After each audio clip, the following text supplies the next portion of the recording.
ED ഉദ്യോഗസ്ഥർക്കെതിരായ ആക്രമണത്തിൽ ബംഗാൾ സർക്കാരിന് മുന്നറിയിപ്പുമായി ഗവർണർ സി.വി. ആനന്ദ ബോസ്. ബംഗാൾ ബനാന റിപ്പബ്ലിക് അല്ലെന്നും സർക്കാർ ഉത്തരവാദിത്തം നടപ്പാക്കുന്നതിൽ പരാജയപ്പെട്ടാൽ ഭരണഘടനാപരമായ നടപടികൾ സ്വീകരിക്കുമെന്നും ഗവർണർ മുന്നറിയിപ്പ് നൽകി. The ghastly incident reported from Sandeshkhadi in North 24 Parganas district is alarming, is deplorable, to say the least. It is the bounden duty of a civilized government to stop barbarism and vandalism in a democracy. If government fails in its basic duty, then the Constitution of India will definitely take its course. ആക്രമണത്തെ തുടർന്ന് enforcement ഡയറക്ടറേറ്റിന്റെ സുരക്ഷ വർദ്ധിപ്പിച്ചു. ആക്രമണത്തിൽ കേന്ദ്ര ആഭ്യന്തര മന്ത്രാലയം report തേടി. Ration അഴിമതി കേസുമായി ബന്ധപ്പെട്ട മുൻ ബോൺഗാവ് മുനിസിപ്പാലിറ്റി ചെയർമാൻ ശങ്കരാധിയെ ഇഡി അറസ്റ്റ് ചെയ്തു. സംസ്ഥാനത്ത് തൃണമൂൽ കോൺഗ്രസിനെതിരെ രൂക്ഷ വിമർശനമുന്നയിച്ച് കോൺഗ്രസ് BJP പാർട്ടികൾ രംഗത്തെത്തി. ബംഗാളിൽ രാഷ്ട്രപതി ഭരണം വേണമെന്ന PCC അധ്യക്ഷൻ അധീർ രഞ്ജൻ ചൌധരിയുടെ പ്രസ്താവനയെ തള്ളി AICC ബംഗാളിൽ രാഷ്ട്രപതി ഭരണം വേണമെന്നത് കോൺഗ്രസിന്റെ നയമല്ലെന്ന് AICC general secretary KC Venugopal വ്യക്തമാക്കി. അത് പാർട്ടിയുടെ ദേശീയ നയമല്ല. ഒരു സംസ്ഥാനത്ത് രാഷ്ട്രപതി ഭരണം ഏർപ്പെടുത്തണമെന്നുള്ളത് ഞങ്ങളുടെ പാർട്ടിയുടെ ദേശീയ നയമല്ല. അവിടെ പ്രശ്നങ്ങളുണ്ടാവും. അവിടുത്തെ പ്രശ്നങ്ങൾ അവിടുത്തെ PCC പ്രസിഡന്റ് പറയുന്ന അവിടുത്തെ പ്രശ്നവുമായി ബന്ധപ്പെട്ട കാര്യങ്ങളായിരിക്കും. പക്ഷെ അത് അവിടെ തന്നെ ഉള്ള കാര്യങ്ങൾ അവിടെ ചർച്ച ചെയ്യാന്നുള്ളതേ ഉള്ളൂ. പശ്ചിമബംഗാളിൽ മോദിയും ദീദിയും തമ്മിൽ ശക്തമായ ബന്ധമുള്ളതിനാൽ രാഷ്ട്രപതി ഭരണം ഏർപ്പെടുത്താൻ BJPക്ക് ധൈര്യമില്ലെന്നായിരുന്നു അധീർ രഞ്ജൻ ചൌധരിയുടെ പരാമർശം. बंगाल में कानून और स्थिति की हालत दिन पे दिन बदतर होते जा रहे हैं. ये पहले भी हम कह चुके हैं, आज भी कह रहा हूं. लेकिन BJP पार्टी वो भी चुप्पी साधे हैं.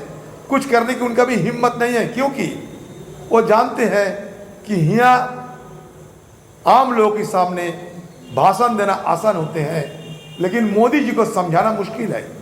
क्योंकि दीदी और मोदी जी के बाद भी अंदर की बात क्या होते हैं ना आम लोगों की पता चलते, ना हमें ना आपको पता चलते. വിശദാംശങ്ങളുമായി ഡൽഹിയിൽ നിന്ന് ചേരുന്നത് നിതിൻ അംബുജനാണ്. നിതിൻ, ഒരു വശത്ത് ഗവർണർ സർക്കാർ പോര്, മറുവശത്ത് ഇന്ത്യ സഖ്യത്തിന്റെ ഒരു ഭാവി, അധീർ രഞ്ജൻ ചൌധരിയുടെ ഒരു പ്രസ്താവന.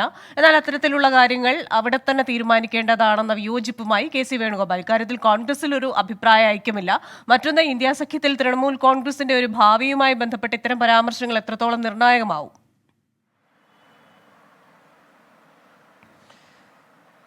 ക്രിസ്റ്റിന, മുൻപും ഇത്തരത്തിൽ ബംഗാൾ സർക്കാരിനെതിരെ കോൺഗ്രസ് ദേശീയ നേതൃത്വം നിലപാട് മയപ്പെടുത്തുമ്പോഴും സംസ്ഥാന ഘടകം എപ്പോഴും കടന്നാക്രമിക്കാറുണ്ട്. അത് മുൻപും പല വിഷയങ്ങളിൽ ED അടക്കമുള്ള അന്വേഷണ ഘട്ടത്തിലടക്കം അത് നമ്മൾ കണ്ടതാണ്. അപ്പോഴും കോൺഗ്രസ് ദേശീയ നേതൃത്വം പലപ്പോഴും നിലപാട് മയപ്പെടുത്തിയാണ് ബംഗാൾ സർക്കാരിനെതിരെ പ്രതികരിക്കാറ്. ഇന്നിപ്പോൾ ദേശീയ നേതൃത്വം സംസ്ഥാനത്ത് രാഷ്ട്രപതി ഭരണം വേണമെന്നത് കോൺഗ്രസിന്റെ നയമല്ല എന്നാണ് നിലപാട് ഇപ്പോൾ KC വേണുഗോപാൽ അറിയിച്ചിരിക്കുന്നത്. അതേസമയം തന്നെ മോദിയും ദീദിയും തമ്മിലുള്ള ഒരു ബന്ധത്തിന്റെ അടിസ്ഥാനത്തിലാണ് രാഷ്ട്രപതി ഭരണം പ്രഖ്യാപിക്കാത്തതെന്ന വിമർശനം സംസ്ഥാന ഘടകം ഉന്നയിക്കുന്നു.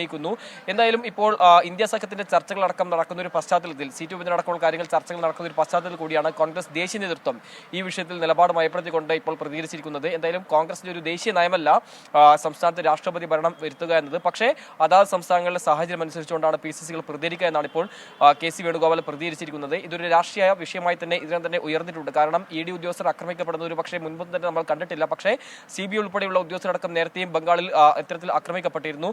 അപ്പോഴും മമതാ ബാനർജിക്കെതിരെ കടന്നാക്രമിച്ചുകൊണ്ടാണ് BJPയും കോൺഗ്രസ് അടക്കം പ്രതികരിച്ചത്. ഏറ്റവും ഒടുവിലായി ED ഉദ്യോഗസ്ഥർ ആക്രമിക്കപ്പെട്ട സംഭവത്തിലും സമാന തന്നെയാണ് പ്രതികരണം. കേന്ദ്രം അന്വേഷണം ഏറ്റെടുക്കണം, അതോടൊപ്പം തന്നെ രാഷ്ട്രപതി ഭരണം ഏർപ്പെടുത്തണമെന്ന പ്രതികരണം കോൺഗ്രസ് നേതാക്കൾ ഉൾപ്പെടെ നടത്തുമ്പോൾ ദേശീയ നേതൃത്വം ആ ഒരു നിലപാടിലും അല്പം അകലുകയാണ്. ഒരുപക്ഷെ സീറ്റ് വിഭജനവുമായി ബന്ധപ്പെട്ട ചർച്ചകളിലേക്ക് കടക്കാൻ പോകുന്ന ഒരു പശ്ചാത്തലത്തിൽ കൂടിയാണ് കോൺഗ്രസ് ദേശീയ നേതൃത്വം മമതാ ബാനർജിയെ കടന്നാക്രമിക്കാതുള്ള ഒരു പ്രതികരണം സ്വീകരിച്ചിരിക്കുന്നത്. എന്തായാലും വരും ദിവസങ്ങളിൽ ഒരു രാഷ്ട്രീയ ആയുധമായി തന്നെ, രാഷ്ട്രീയ വിഷയമായി തന്നെ സംസ്ഥാനത്ത് ഉയരുമെന്ന കാര്യത്തിൽ തർക്കമില്ല. അതോടൊപ്പം തന്നെ ഗവർണറും ശക്തമായ ഒരു മുന്നറിയിപ്പാണ് സംസ്ഥാന സർക്കാരിനെതിരെ നൽകിയിരിക്കുന്നത്. ഭരണഘടനാപരമായ ഉത്തരവാദിത്തം നിറവേറ്റുമെന്നാണ് ഗവർണർ ആനന്ദ ബോസ് നൽകിയ മുന്നറിയിപ്പ്. ഈ ഒരു പശ്ചാത്തലത്തിൽ എന്താണ് വരും ദിവസങ്ങളിൽ ബംഗാൾ രാഷ്ട്രീയം എങ്ങോട്ട് പോകുമെന്നത് ഏറെ നിർണായകമാണ്. ക്രിസ്റ്റീന, ശരി, ഡൽഹിയിൽ നിന്ന് വിശദാംശങ്ങൾ നൽകുകയായിരുന്നു നിതിൻ അംബുജൻ.